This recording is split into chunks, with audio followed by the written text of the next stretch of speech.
If you truly want to understand what this war is about, you have to look beyond the headlines and ignore the emotional framing that dominates most coverage, because the real story is written not in dramatic images, but in shifts that actually change conditions on the battlefield. Today, we're examining the Russia-Ukraine conflict through a strategic lens, focusing on what these developments reveal about Washington's calculations and the broader military-industrial system shaping this war. Over the weekend, thick black smoke rose over Crimea after a Ukrainian one-way drone struck an oil facility in Sebastopol, and almost immediately the questions began. Was this strike encouraged, or at least politically enabled, by recent statements from U.S. officials implying that Crimea was a legitimate target, or was it simply Ukraine's response to Russia's latest wave of missile attacks? The strike was carried out using what is commonly called a kamikaze drone, and it ignited a single oil storage tank. Crucially, the refinery itself remains operational. We don't know exactly how many drones were involved, but we do know the impact was limited. And this is where context matters. The fuel stored at this site is not directly linked to Russian ground operations inside Ukraine. It does not power armored advances or support air sorties along the front. That distinction is critical because from a military perspective, the attack had no meaningful operational impact. Destroying one tank does nothing to disrupt Russian logistics at scale. There are many other storage facilities, and operations continue uninterrupted. At best, this strike was symbolic, an action designed to be seen rather than felt. What truly matters, however, is not what burned on camera, but what unfolded quietly over the last 48 hours. Russia has clearly shifted its targeting priorities. For months, Russian forces focused heavily on Ukraine's energy infrastructure. Then they pivoted towards systematically degrading Ukraine's air defenses. Ukraine never possessed a fully integrated air defense network comparable to Russia's, but whatever capability it did have has been steadily dismantled. The objective was straightforward: achieve air superiority. By most indicators, that goal has now been reached. And now we see the next phase emerging. Russian strikes are hitting an entirely new category of targets, signaling preparation for larger ground operations once terrain conditions allow. Over the past 2 days, Russian forces have targeted concentrations of ammunition, armored vehicles, and personnel. One of the most significant strikes hit a rail yard in Kramatorsk that Ukraine had converted into a major ammunition depot. Approximately 200 tons of munitions were stored there. That depot no longer exists. Given Ukraine's already strained supply situation, this represents a serious blow. Alongside that strike, Russian forces destroyed between 20 and 40 armored vehicles. Whether these vehicles were on rail cars or staged nearby remains unclear, but the destruction itself is confirmed. Even more consequential were strikes on 9 Ukrainian brigade headquarters. Reports indicate that roughly 1,000 Ukrainian soldiers were killed. This is not about counting casualties for shock value. It's about understanding what those losses represent. Ukraine is running out of experienced officers with real operational competence. Many seasoned commanders were already lost earlier in the war. These strikes didn't just kill troops, they fractured command structures. Entire brigades lost leadership cohesion. There is also a strong possibility that NATO-aligned personnel were among the dead. British, American, or French advisors operating at increasingly tactical levels would not be unexpected, even if officially denied. Western involvement has steadily moved closer to the front lines, and that reality shapes the war regardless of how carefully it is framed in public. Meanwhile, across the Dnipro River near Kherson, Ukrainian forces had repositioned S-300 air defense systems, including launchers and tracking radars, supported by a Gepard anti-aircraft gun designed to counter low-flying aircraft and drones. All of it was destroyed. The radars, the launchers, the support systems, all gone. Without them, Ukraine cannot provide air cover for maneuvering forces in that area. From an operational standpoint, these strikes were devastatingly effective. This contrast defines the current moment. Media attention locks onto a dramatic fireball over Sebastopol, while the real battlefield story unfolds elsewhere. One makes for compelling footage. The other determines the course of the war. Understanding that difference is essential because when the focus remains on burning fuel tanks and dramatic visuals, it obscures what actually shapes outcomes on the ground. A single oil tank exploding makes for powerful television, but it does not shift the balance of power. That facility was not a critical node enabling Russian offensives. It wasn't supporting air operations or armored breakthroughs. It was, at most, auxiliary infrastructure, one tank among many, and the refinery continues to function. From a strategic perspective, this was theater symbolism presented as military action. And this pattern is familiar. Time and again, even the smallest Ukrainian action is inflated into a supposed turning point. If Russian forces withdraw from a village, often because holding it offers no tactical advantage, headlines quickly declare another Ukrainian victory. But in flat terrain dotted with settlements of limited strategic value, these micro-adjustments mean very little. They are frequently part of deliberate repositioning, not signs of collapse. The narrative, however, rarely reflects that reality. The real story lies in Russia's targeting precision and intelligence advantage. Russian forces have demonstrated detailed knowledge of where Ukrainian brigade headquarters were located. That level of accuracy does not happen by chance. It reflects deep intelligence penetration. While the United States and its allies provide Ukraine with high-quality intelligence, including satellite imagery, signal intercepts, and surveillance data, the results have been uneven. Ukraine recently managed to strike a Russian brigade headquarters, but compare that outcome to what happened on the other side. 9 Ukrainian brigade headquarters destroyed, over 1,000 casualties. 1 Russian headquarters targeted. The imbalance is striking. This is not simply about access to information. It's about the ability to act on it. Intelligence alone does not win wars. It has to be converted into coordinated action supported by logistics, training, and experienced leadership. That is where Ukraine continues to struggle. The leaked Pentagon documents offered a glimpse into just how severe this imbalance may be, suggesting casualty ratios of 1 Russian loss for every 7 or even 9 Ukrainian losses. If those figures are even remotely accurate, Ukraine is being systematically hollowed out from the inside. Attrition on that scale is not something any force can sustain indefinitely, especially when already facing shortages in manpower, equipment, and experienced leadership. And this is where attempts to directly link battlefield developments to statements made by U.S. officials, particularly figures like Victoria Nuland, move from analysis into political theater. She is not issuing orders from a command bunker, and she does not wear a Ukrainian uniform. But dismissing her influence entirely would be naive. For years, she has been a central figure shaping U.S. policy toward Ukraine. Her role in steering both Kyiv and Washington toward deeper confrontation with Russia is undeniable. Whether or not she intended any specific strike, she belongs to the leadership class that owns the trajectory of this war, and that responsibility cannot be easily separated from outcomes on the ground. There is another development that has received remarkably little attention in Western media. Around the 1-year mark of the conflict, Russia reportedly deployed a hypersonic missile, possibly a Kinzhal, in a strike that may have hit a NATO-linked underground facility. Reports pointed to significant casualties, yet coverage has been minimal. Verification has been difficult. Some sources placed the strike near Kyiv, which aligns more closely with known Russian targeting patterns, while others claimed it occurred near Lviv. What we do know is that there have been no publicly acknowledged returns of American casualties. That silence does not rule out discrete repatriation. In fact, the silence itself raises questions. Media silence is rarely accidental. Narratives are carefully maintained, and reports of NATO casualties inside Ukraine do not fit comfortably within the story being told to Western audiences. The broader reality, however, is becoming harder to ignore. Ukraine is losing this war. That assessment does not come solely from Moscow-aligned voices. Senior military figures in neighboring NATO countries are now saying it openly.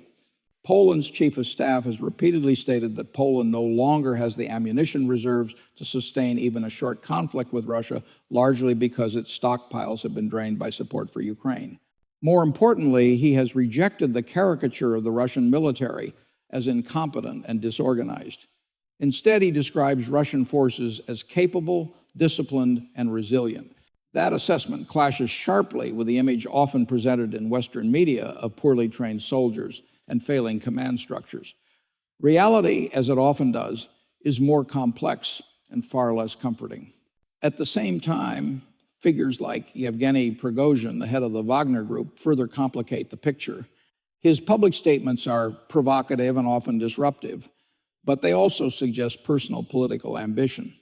He appears to be positioning himself for a post-war role within Russia's political landscape. His rhetoric may be less about battlefield truth and more about self-promotion.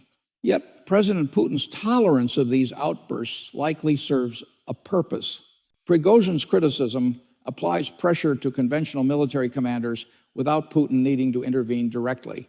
It is a way to apply internal force while maintaining plausible distance. All of this points to a system under strain, but not one in collapse, and that distinction matters as the war enters its next phase. President Putin's own actions reinforce this interpretation. His visits to frontline areas in the south and near Belarus are not simply symbolic photo opportunities. They are strategic signals. He wants major operations ready to begin as soon as the ground hardens and large-scale movement becomes possible again. When Prigozhin publicly complains that neighboring units are advancing too slowly, it is easy to imagine that his frustration aligns with pressure coming from the top. In that sense, Prigozhin functions as a useful irritant, pushing the system forward without Putin needing to issue public reprimands within Russia's military command. There has also been a notable shakeup within the Russian military structure. The chief of logistics was recently dismissed after the FSB reportedly uncovered corruption involving stolen engines from the T-14 Armata tank program. Corruption in Russia is not a new phenomenon, but the timing of this removal is revealing. It suggests the Kremlin was already aware of the issue and chose this moment to act, likely under growing pressure from Putin and Chief of the General Staff, Valery Gerasimov. This was not panic. It was correction. Western observers often interpret the removal or death of senior officers as evidence of instability. In Russian military culture, the reaction is often the opposite. When generals are dismissed, it signals accountability. When they are wounded or killed near the front, it reinforces the idea that leadership shares risk with the troops. That dynamic tends to build loyalty rather than undermine it. Over the past 14 to 15 months, Russia has removed a number of senior officers. These actions are not signs of collapse. They reflect adaptation under pressure. This pattern reveals something deeper about how Russia manages prolonged conflict. Removing ineffective leadership reinforces the perception that the system is responsive and controlled. It sends a clear internal message that incompetence will not be tolerated, even during a war of attrition. Externally, it projects the image of a state actively managing the conflict rather than drifting aimlessly. Whether one agrees with Moscow's objectives or not, this approach has helped maintain cohesion as the war grinds on. A recent video circulating online illustrates another widely misunderstood aspect of this war. It shows a Wagner Group armored personnel carrier attempting to move through deep mud near Bakhmut. The vehicle struggles through thick, waterlogged terrain that appears almost impassable. To many Western viewers, the footage reinforces the idea of Russian dysfunction, but that interpretation misses the point. The mud affects everyone equally. It halts Russian advances and Ukrainian counterattacks alike. Nature is impartial. This terrain has delayed the next major phase of the war for both sides. Despite these constraints, the pace of escalation continues, and that reality sets the stage for what comes next. Within the past week, Russia launched missile strikes on Kramatorsk that reportedly killed 26 people, and in response, Ukrainian military leaders declared their intention to escalate attacks on Moscow. That statement immediately raises a crucial question. Do they mean Moscow itself, the capital, or are they using the word Moscow as shorthand for Russian territory and military assets more broadly? The distinction matters because Russia's border stretches for roughly 1,000 miles, and defending such a vast frontier against infiltration or covert action is inherently difficult. Ukrainians and Russians are often ethnically and linguistically similar, and many Ukrainians speak fluent Russian with only subtle regional accents. That reality makes infiltration possible. The question is not whether it can be done, but what it would actually achieve. Suppose Ukraine manages to carry out a limited strike inside Moscow, perhaps a symbolic attack, a small explosion, or a damaged building. What would that accomplish from a strategic standpoint? It would almost certainly harden Russian resolve, justify retaliation, and accelerate escalation. From a military cost-benefit perspective, the gains are questionable at best. Symbolic actions rarely compensate for material losses on the battlefield. This brings us to a deeply troubling debate now unfolding in Washington. Some U.S. lawmakers have begun advocating for sending cluster munitions to Ukraine. This proposal reflects a profound misunderstanding of both warfare and its long-term consequences. Cluster munitions are not precision weapons. They are designed to saturate large areas with small explosives, dispersing hundreds or even thousands of submunitions across wide zones. The danger does not end when the fighting stops. Between 10 and 15% of these submunitions fail to detonate, remaining in the ground as de facto landmines. The United States has direct experience with this. During the Gulf War in 1990 and 1991, U.S. forces used cluster munitions extensively. After the war, unexploded bomblets killed and maimed soldiers and civilians alike, and children were among the most frequent victims. Sending these weapons into Ukraine would leave a lethal legacy that lasts for decades. The humanitarian cost would far outlive the conflict itself. Framing this as a solution exposes how detached policymaking has become from human reality, and as the war drags on, that detachment grows more dangerous rather than less. The discussion around escalation cannot be separated from the reality of attrition, and this is where the numbers become impossible to ignore. Estimates now suggest that Ukraine has lost more than 10,000 armored fighting vehicles since the war began. That figure alone should force a pause. Armored vehicles are not easily replaced, especially for a country whose industrial base has been degraded and whose supply chains depend almost entirely on external support. The obvious question is what Ukraine has gained in exchange for such losses. Territorial changes have been minimal and often temporary. Politically, the country is more dependent than ever. Strategically, its position has deteriorated. From Moscow's perspective, this confirms that their approach is working. Attrition favors the side with greater industrial depth, manpower reserves, and internal cohesion. From Washington's perspective, continued aid can create the illusion of momentum, but in practice it feeds a cycle that drains Ukrainian capacity far faster than Russian capability. Each destroyed vehicle becomes justification for sending more. Each shipment becomes another line item in defense contracts. For the American military-industrial complex, this war is profitable. For Ukraine, it is devastating. This contradiction was laid bare during recent congressional testimony by General Mark Milley. When asked why he remained confident that Ukraine could still win, he pointed to Russian losses in armored vehicles. On the surface, the answer sounded reassuring. But when placed alongside the reality that Ukraine has lost more than 10,000 armored vehicles, while Russia has not suffered comparable losses, the logic collapses. Confidence without alignment to facts becomes performance rather than analysis. In contrast, General Christopher Cavoli, NATO's supreme allied commander in Europe, offered a far more revealing assessment. He acknowledged that there is little concrete evidence to suggest Russia's armed forces have been severely degraded by the war. Having said that, he quickly shifted the conversation toward naval and submarine warfare, likely to avoid dwelling on uncomfortable truths. But the message was clear. The image of a crippled Russian military does not match observable reality. This marks a subtle but important shift. More officials are beginning to introduce inconvenient facts into public discourse, often indirectly. They understand that credibility requires at least some acknowledgement of realities that no longer fit the established narrative. The uncomfortable truth is that this war was never only about defending Ukrainian sovereignty. It was also intended to weaken Russia so decisively that it would no longer project power beyond its borders. That objective has failed. Russia has absorbed the pressure, adapted its tactics, and in many areas improved its operational effectiveness. At the same time, Western leaders are quietly signaling that Ukraine's prospects are grim. Through anonymous leaks rather than official statements, the tone is changing. A recent report suggested that President Zelensky has been presented with an ultimatum: launch a counteroffensive, or begin negotiations that include territorial concessions. If accurate, this presents him with an impossible choice. A major offensive under current conditions would likely result in catastrophic losses. Negotiations, on the other hand, would be framed as betrayal. That is not strategy. It is abandonment disguised as agency.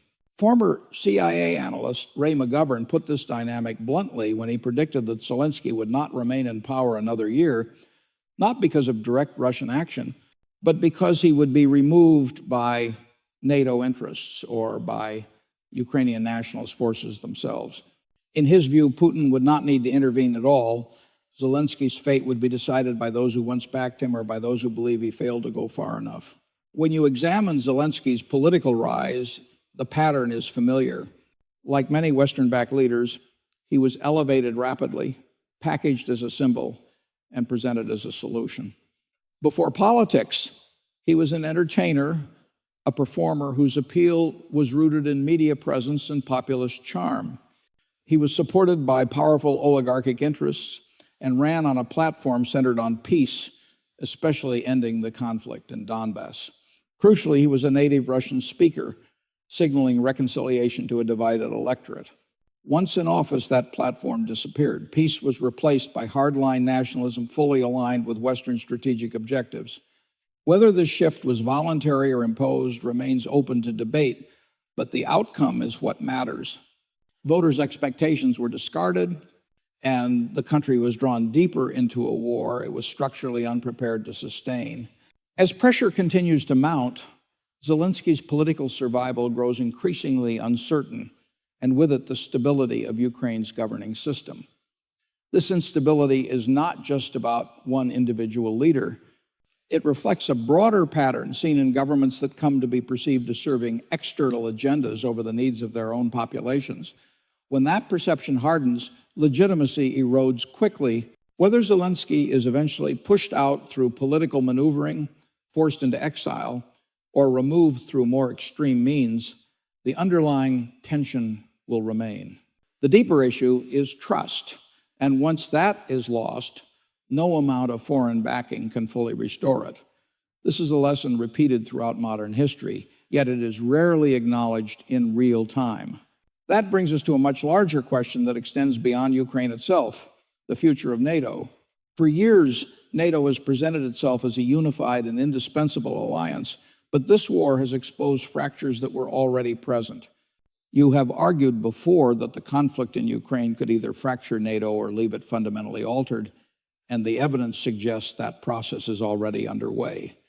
A revealing moment came during French President Emmanuel Macron's recent meeting with Chinese President Xi Jinping, when Macron publicly stated that France would not automatically follow the United States into a war with China over Taiwan. This was not a minor diplomatic aside. It was a direct challenge to the assumption that NATO members will align unquestioningly with Washington on every major strategic issue. By saying this openly, Macron punctured the illusion of consensus. What followed was equally telling. Poland, long regarded as one of NATO's most hawkish members and a firm supporter of U.S. leadership, suggested that Macron might have a point. The implication was subtle but significant.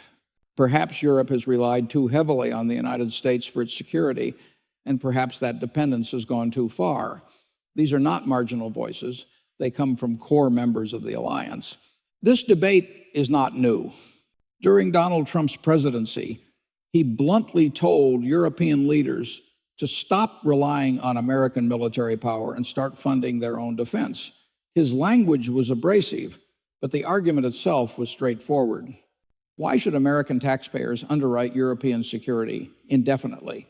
European leaders objected to the tone, but few challenged the substance. Angela Merkel even hinted that Europe might need to chart a more independent path, yet in practice, little changed. Defense spending remained low, and dependence on the United States continued. From a purely rational standpoint, that behavior makes sense.